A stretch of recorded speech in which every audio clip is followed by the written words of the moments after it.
अच्छा जी, अब indifference curve and budget line के ऊपर आइएगा। देखें, इंडिफरेंस कर्व क्या होता है। इंडिफरेंस कर्व जो है वो आपकी मेजर कर रहा होता है यूटिल्स को। वो ये कहता है कि यार मैं यूटिल्स को कैसे मेजर करूं। ठीक है, तो जितनी भी यूटिलिटी यानी कि सेटिस्फैक्शन आपकी जो मेजर हो रही होती है वो इंडिफरेंस कर्व के थ्रू होती है। और इंडिफरेंस कर्व का शेप कैसा होता है, वो बनता है यूनिटरी इलास्टिक डिमांड की तरह। जैसे यूनिटरी इलास्टिक का था ना, चांद बनता था, वैसे ही यूनिटरी इलास्टिक की तरह इंडिफरेंस कर्व आपका बन रहा होता है। सही है। अब इंडिफरेंस कर्व होता क्या है, आओ मैं जरा आप लोगों को उसकी जो है वो डेफिनेशन के साथ जरा एक्सप्लेन करता हूं इसको।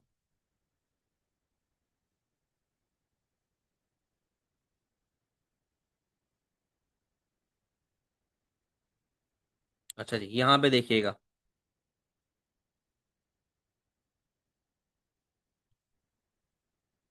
हम लोग क्योंकि दो गुड्स को कंपेयर कर रहे हैं अब, ठीक है, हम लोग अब दो गुड्स को कंपेयर कर रहे हैं, तो इंडिफरेंस कर्व आपको बताता है combination of goods. Combination of goods का मतलब क्या होता है। कॉम्बिनेशन ऑफ गुड्स का मतलब ये होता है कि भाई दो गुड्स को मैं अज्यूम करके चल रहा हूँ, गुड एक्स और गुड वाई। तो अब यहाँ पे देखिएगा जरा, इधर आया आपके पास गुड वाई, और यहाँ पे आ रहा है आपके पास गुड एक्स। ठीक है, यहाँ पे आ रहा है आपके पास गुड एक्स। अच्छा, अब इनडिफरेंस कर्व जो है वो यूनिटरी इलास्टिक डिमांड की तरह बनता है। ठीक है, वो यूनिटरी इलास्टिक डिमांड की तरह बनता है। अब यहाँ पे देखो जरा, और ये मेजर करता है आपके यूटिल्स। अब डेफिनेशन को देखो, indifference curve shows the combination of output. Combination of output का मतलब good Y and good X. यहाँ पे प्राइस क्वांटिटी नहीं आता, गुड वाई गुड एक्स आता है। shows the combination of output that yield same level of satisfaction, that yield same level of satisfaction। Same level of satisfaction का मतलब समझिएगा। देखो भाई, आपका इंडिफरेंस कर्व आ रहा है चांद की तरह। ठीक है, ये मेजर करता है आपकी यूटिलिटी, आपके यूटिल्स। यानी कि फॉर एग्जाम्पल यहां पे मैंने लिखा जी, मुझे यहाँ पे 50 यूटिल्स मिलते हैं। अब इस पूरे इंडिफरेंस कर्व पे आप कहीं भी घूम लो, आपको 50 यूटिल्स ही मिलेंगे। किस तरीके से मिलेंगे, यहां पे देखना जरा।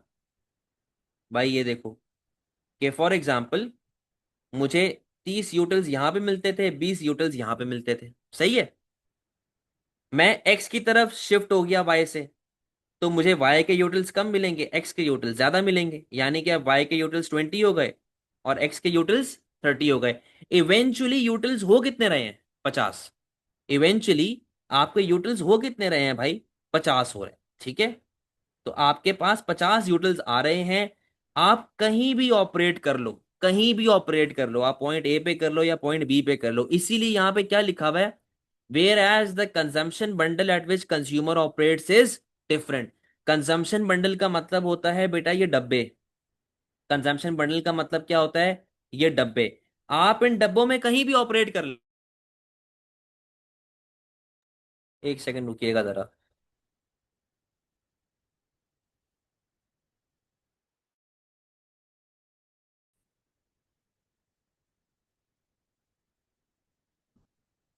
चलें खैर, तो मैं ये कह रहा था कि डेफिनेशन का जो लास्ट पार्ट है, whereas the consumption bundle at which consumer operates is different.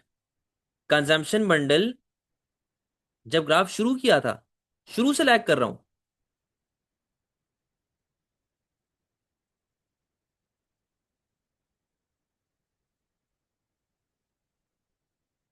मतलब, अच्छा, चलो वापस से देख लो, कोई बात नहीं, आ जाओ।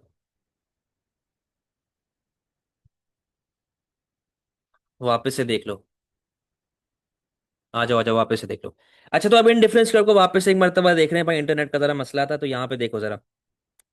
कहता है जी, in difference curve shows the combination of output. Combination of output का मतलब होता है कॉम्बिनेशन ऑफ टू गुड्स। ठीक है, यहां पे आया आपके पास गुड वाई, और यहां पे आ रहा है आपके पास गुड एक्स। ठीक है, combination of two goods that yield same level of satisfaction. अच्छा, मैंने आपको भी बताया कि आपका जो इनडिफरेंस कर्व बनता है वो ऐसे चांद की तरह बनता है, हाइपरबोला। सही है, ये आया आपका आईसी, आईसी।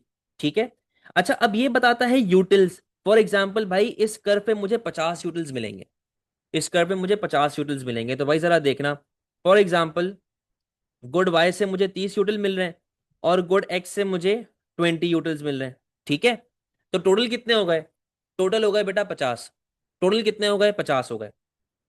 कहता है कि भाई shows the combination of output that yield same level of satisfaction whereas the consumption bundle at which consumer operates is different. Consumption bundle का मतलब समझिएगा भाई, अगर मैं y कम करके x की तरफ चला जाता हूं तो मेरे y के यूटिल्स कम होंगे और x के यूटिल्स बढ़ जाएंगे। ठीक है, ये 20 हो गए, ये 30 हो गए, इवेंचुअली वापस से कितना हो गया? 50 हो गया। तो वो जो कंजम्पशन बंडल की बात कर रहा है ना, वो इन डब्बों की बात कर रहा है। किसकी बात कर रहा है? इन डब्बों की बात कर रहा है। कह रहे हैं आप डब्बे कोई भी चला लो, आप पॉइंट ए पे ऑपरेट कर लो या आप पॉइंट बी पे ऑपरेट कर लो, जहां पर दिल करे ऑपरेट कर लो, इन दी एंड कितने यूटिल्स मिल रहे होंगे आपको? इन दी एंड आपको 50 यूटिल्स मिल रहे होंगे। यानी कि satisfaction through out the curve आपके पास सेम रह रही है, आप कहीं भी इसको ऑपरेट कर लें। कोई मसले वाली बात है? कोई मसले वाली बात है?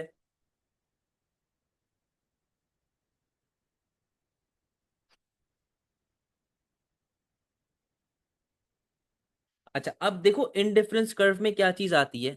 इनडिफरेंस कर्व में देखो A2 है, थोड़ा सा आपको दिमाग लगाना पड़ेगा। इनडिफरेंस कर्व में एक टर्मिनोलॉजी यूज होती है जिसे हम लोग कहते हैं marginal rate of substitution. Marginal rate of substitution. Marginal rate of substitution का मतलब समझिएगा, इसको शॉर्ट में हम MRS लिखते हैं।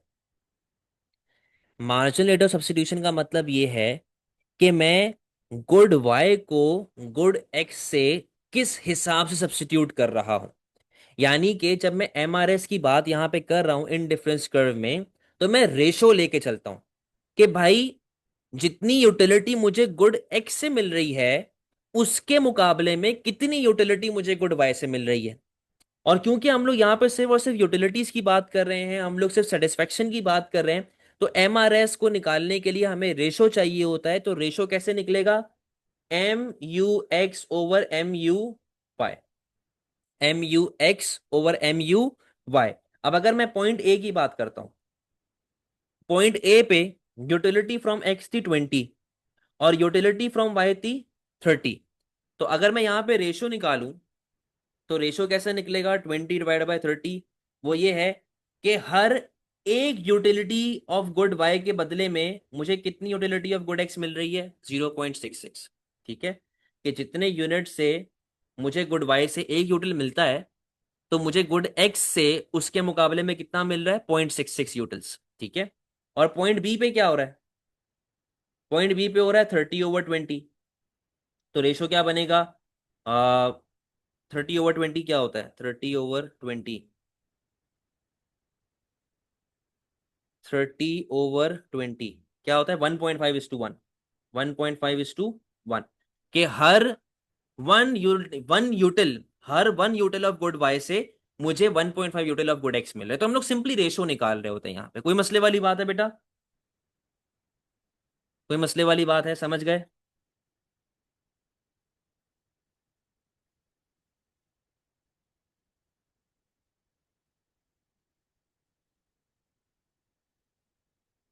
वेरी गुड, सही।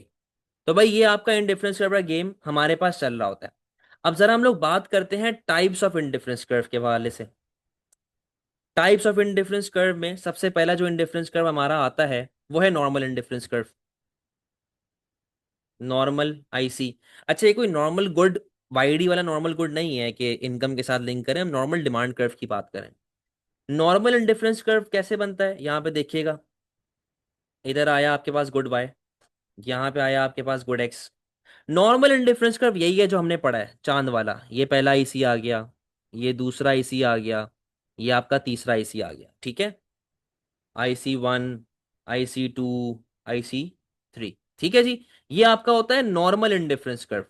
लेकिन एक बात याद रखिएगा, आपका इंडिफरेंस कर्व जितना दूर होता रहेगा ना, आपका इंडिफरेंस कर्व जितना दूर होता रहेगा उतने यूटिल्स आपके बढ़ते रहेंगे। यानी कि IC1 पे लेट से आपको 50 मिल रहे हैं, तो IC2 पे 60 मिलेंगे, IC3 पे 70 मिलेंगे। ठीक है, जितना आप ओरिजिन से दूर होते रहेंगे, जितना आप ओरिजिन से दूर होते रहेंगे उतनी यूटिल्स आपकी बढ़ती रहेंगी। कोई मसला बेटा पहले नॉर्मल IC के अंदर?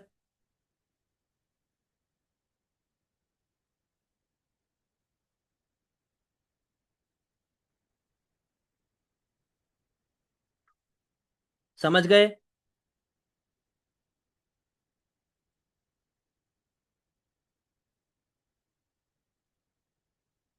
बेटा बाकी दो जो हैं ये आयशा और वो राफे, आप लोग भाई समझे कि नहीं समझे? आयशा।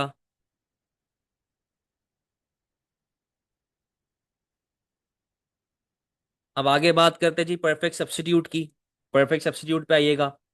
देखो परफेक्ट सब्स्टिट्यूट में आपका रेशियो हमेशा कैसा रहेगा, 1:1।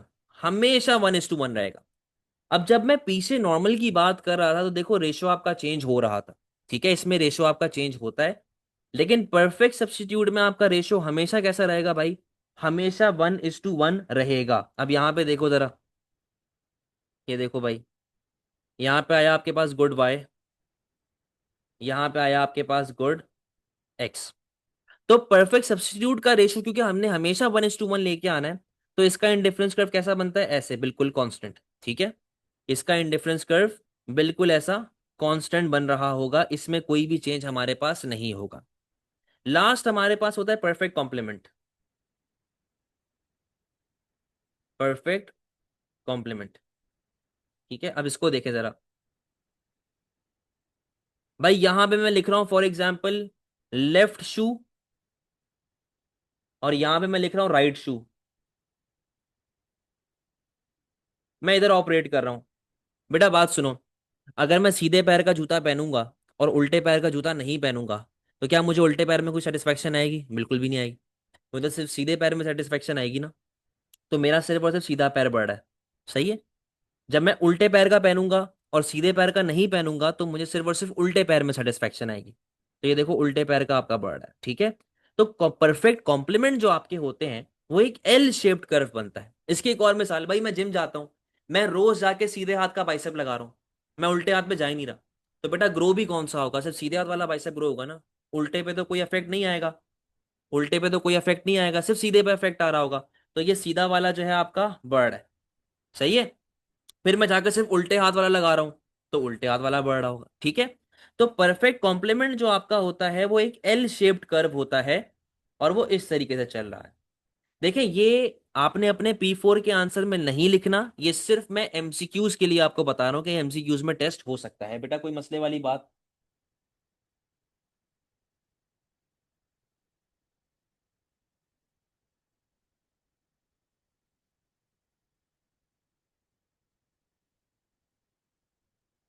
अच्छा,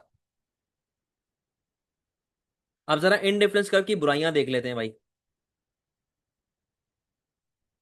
इनडिफरेंस कर्व की बुराइयों पे आइएगा। ये आपने अपने P4 के एग्जाम में लिखनी है।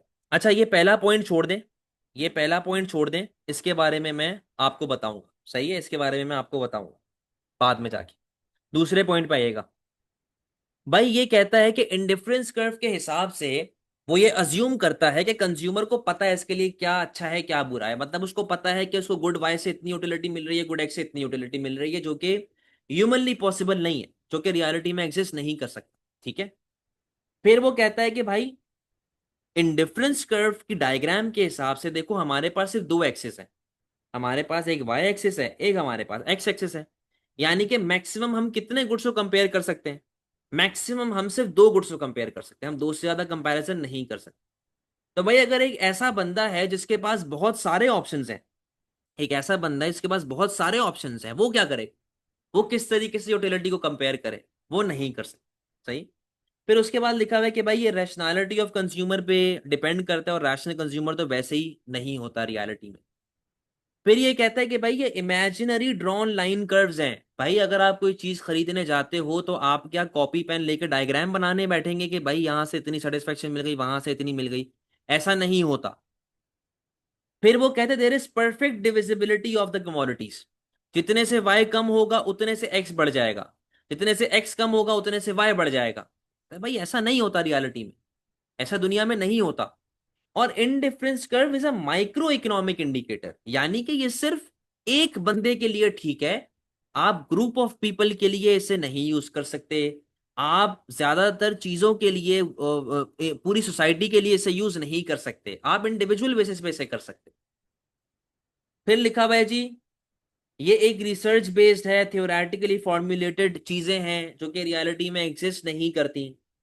फिर ये कहता है कि भाई indifference curve fails to explain consumer behaviour under risk and uncertainty. जरा समझिएगा, ये यूटिलिटी के साथ भी लिंक हो रहा है।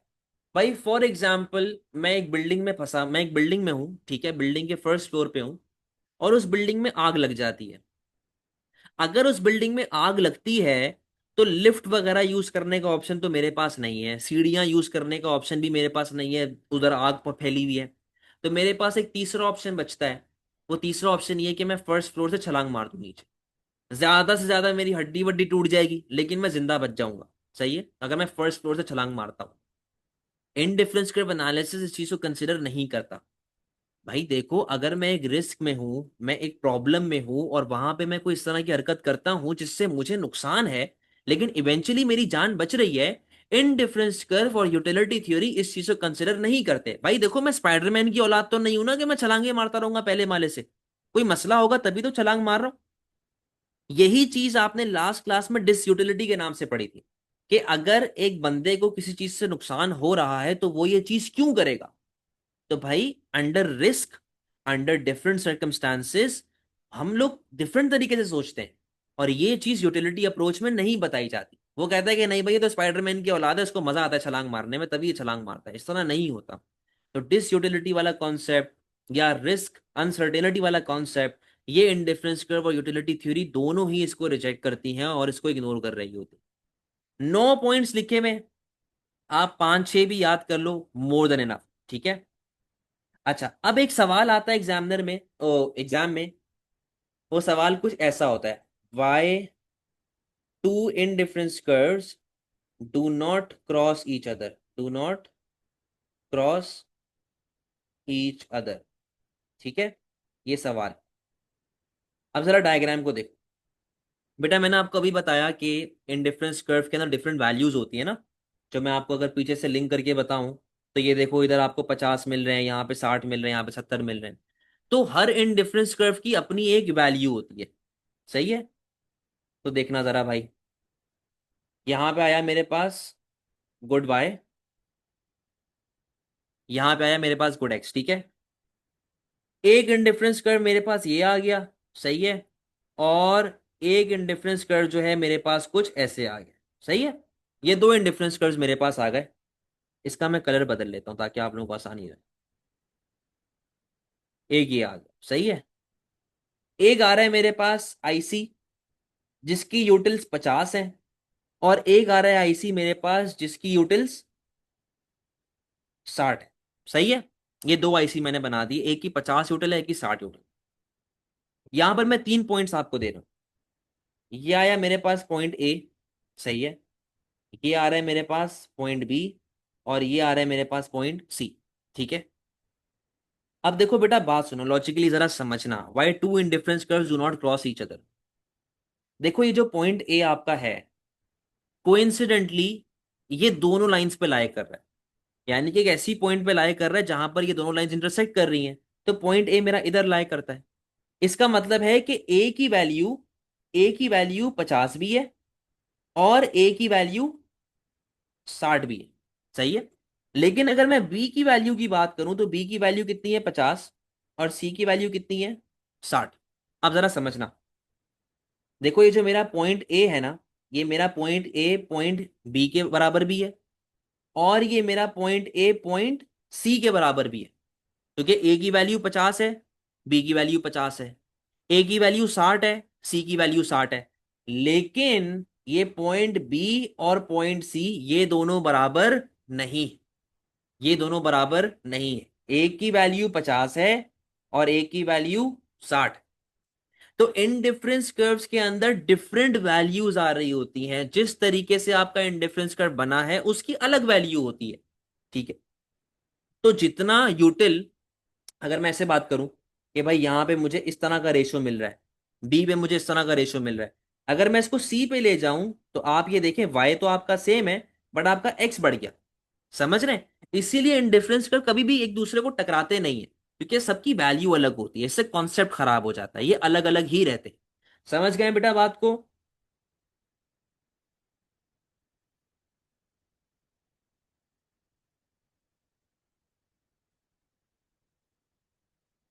तो इनडिफरेंस कर्व की कहानी जो है वो आपकी यहां पर एंड होती है। ठीक है, अब हम लोग बढ़ रहे हैं जरा बजट लाइन के ऊपर। Now what is budget line? Budget line की मैं पहले जरा डेफिनेशन यहां पे ले आऊं।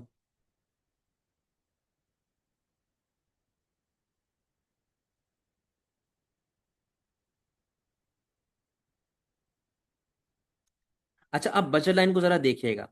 भाई इनडिफरेंस कर्व क्या बताता था? आपकी सेटिस्फैक्शन। बजट लाइन क्या बताता है? आपकी इनकम, आपकी रियल इनकम, कि आपने कितनी इनकम किस गुड पे स्पेंड करी है। ठीक है, shows the quantity of two goods that can be attained with the given income and the given price of both goods. यानी कि इवेंचुअली जब हम लोग अपनी इनकम को अपनी प्राइस के साथ कंपेयर करते हैं, क्या शो करती है वो? रियल इनकम शो करती है। और बजट लाइन का लिंक चलता है प्रोडक्शन पॉसिबिलिटी कर्व के जैसे। देखो पीपीसी क्या बताता था? कहता था कि भाई अगर आप अपने पोटेंशियल पे बैठे हुए हैं तो आप फुल एम्प्लॉयमेंट कर रहे हैं, कोई वेस्टेज ऑफ रिसोर्स नहीं है, बेस्ट तरीके से काम हो रहा है। एक्चुअल आपकी वेस्टेज ऑफ रिसोर्सेज शो करता है। पॉइंट ई जो है वो औकात के बाहर होता है। यानी कि अगर मैं 1000 यूनिट प्रोड्यूस कर सकता हूं और मैं 1000 यूनिट प्रोड्यूस कर रहा हूं, तो मैं किधर ऑपरेट कर रहा हूं? फुल एम्प्लॉयमेंट पे। मैं 1000 यूनिट प्रोड्यूस कर सकता हूं बट मैं खाली 500 यूनिट प्रोड्यूस कर रहा हूं, इसका मतलब है कि मैं वेस्टेज कर रहा हूं, यहां से लेके यहां तक वेस्टेज हो गई। मैं 1000 यूनिट प्रोड्यूस कर सकता हूं पर मैंने कहा जी मैं 1500 यूनिट प्रोड्यूस करूंगा जो कि मेरी औकात के बाहर है, ये एग्जिस्ट नहीं कर सकता। इसी तरह बजट लाइन का कॉन्सेप्ट चल रहा होता।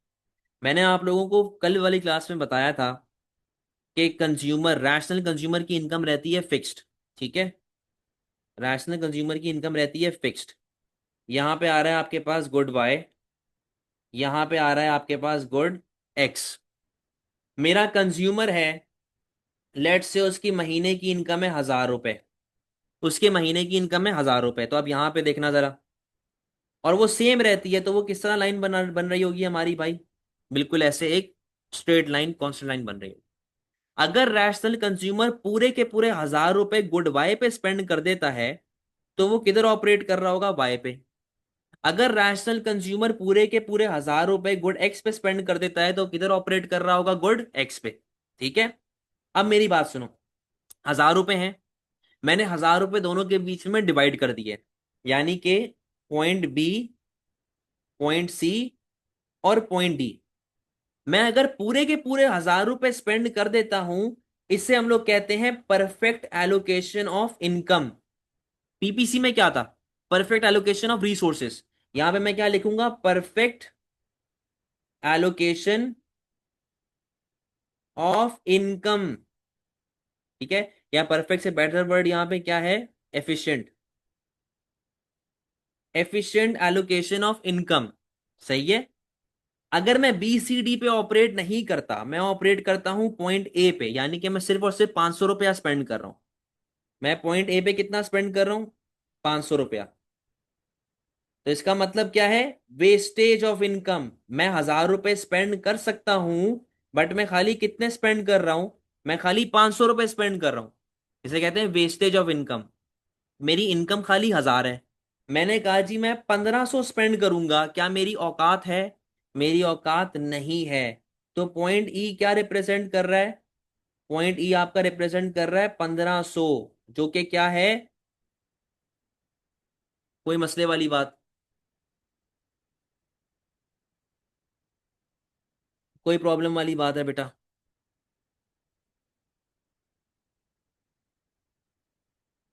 डन हो गया।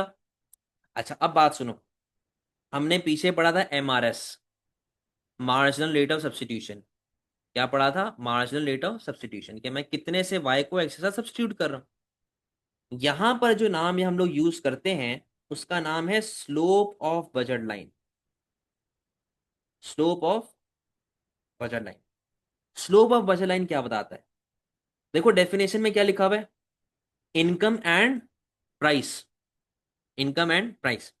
भाई मैं अगर आपसे एक सवाल पूछता हूं कि फॉर एग्जाम्पल, मैं आपसे कहता हूं कि यार मैंने 500 रुपए इस पेंसिल पे स्पेंड किए, मैंने 500 रुपए इस पेंसिल पे स्पेंड किए और मैं 5 पेंसिल्स लेके आया, तो मुझे प्राइस निकाल के बताओ कि एक पेंसिल की प्राइस क्या है।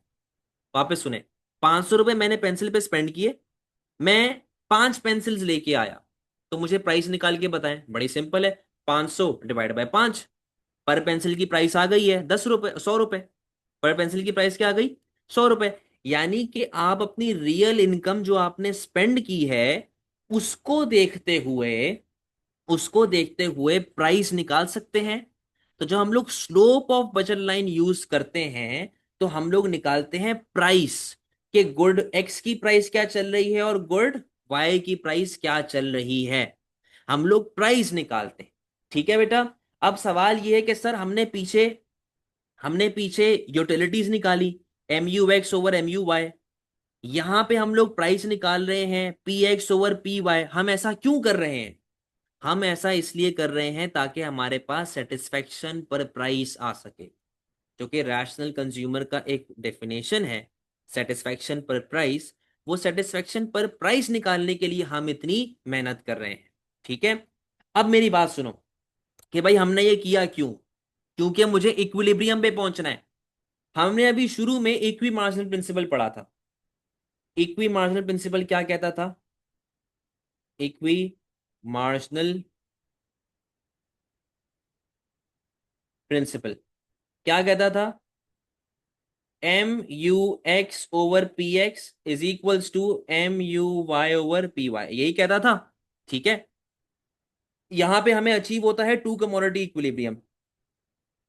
टू कमोडिटी इक्विलिब्रियम यही अचीव होता है भाई। अब जरा यहां पे डायग्राम को देखो, देखिएगा भाई। इधर आया आपके पास गुड वाई, ठीक है। यहां पे आया आपके पास गुड एक्स।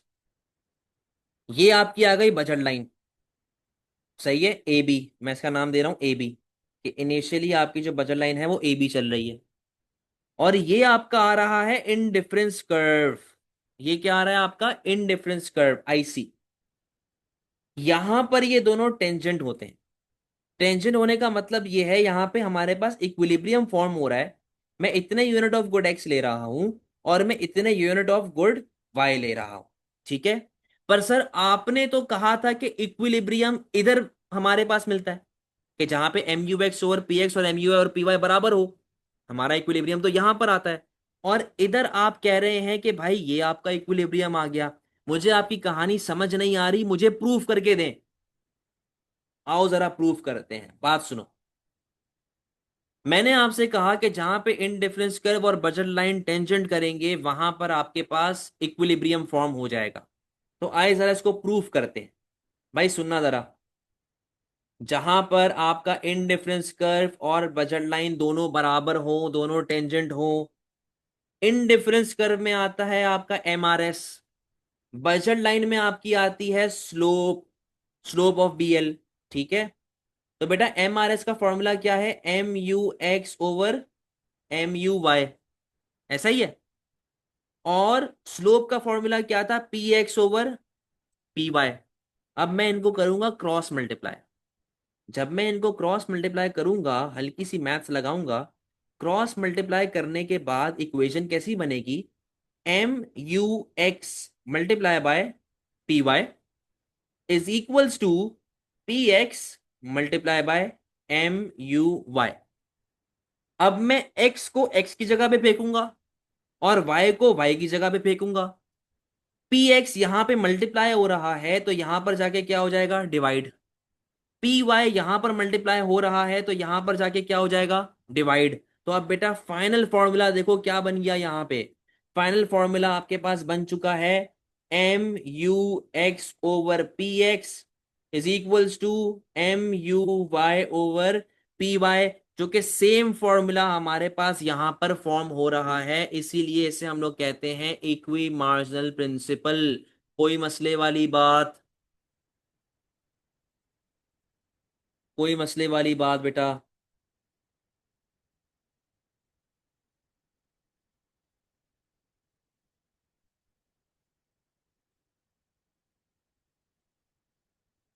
समझ गए हैं सारी कहानी?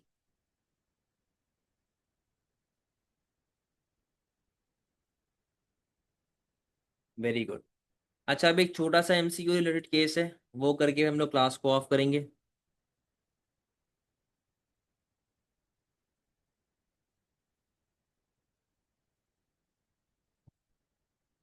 ये देखना भाई, इधर आया आपके पास गुड वाई, यहाँ पे आ रहा है आपके पास गुड एक्स, ठीक है।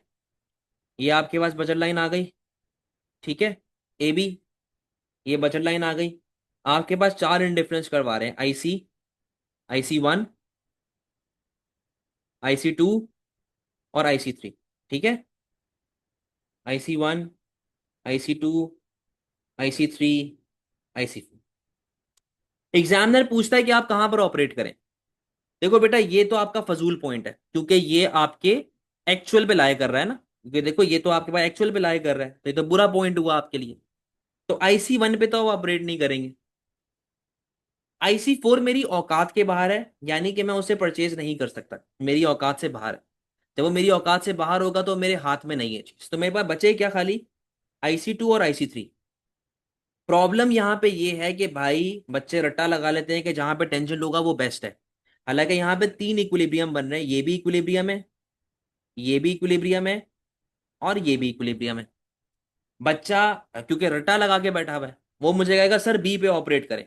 आंसर ठीक है, आंसर ठीक है, बट जब मैं उससे पूछूंगा भाई लॉजिक, उसको समझ नहीं आएगा कि यार लॉजिक ऐसा हुआ क्यों। बेटा देखो, तीनों ऑप्शंस करेक्ट हैं, तीनों ऑप्शंस करेक्ट हो सकते हैं, लेकिन बी आपका आंसर है। तीनों ऑप्शंस इक्विलिब्रियम क्रिएट करते हैं, बट आपका आंसर क्या है, बी। क्यों आपका आंसर बी है, क्योंकि आपको मैंने पीछे बताया था कि जितना आप इंडिफरेंस कर्व को आगे ले जाते रहेंगे, जितना आप ओरिजिन से दूर होते रहेंगे, उतना आपके यूटिल्स बढ़ते रहेंगे, उतने आपके यूटिल्स बढ़ते रहेंगे। तो आपके यूटिल्स IC3 पर ज्यादा होंगे एज कंपेयर टू IC2। इसीलिए आपको किधर ऑपरेट करना चाहिए, बी पर ऑपरेट करना चाहिए। समझ गए बात को। क्लियर है कहानी, कोई मसले वाली बात तो नहीं है।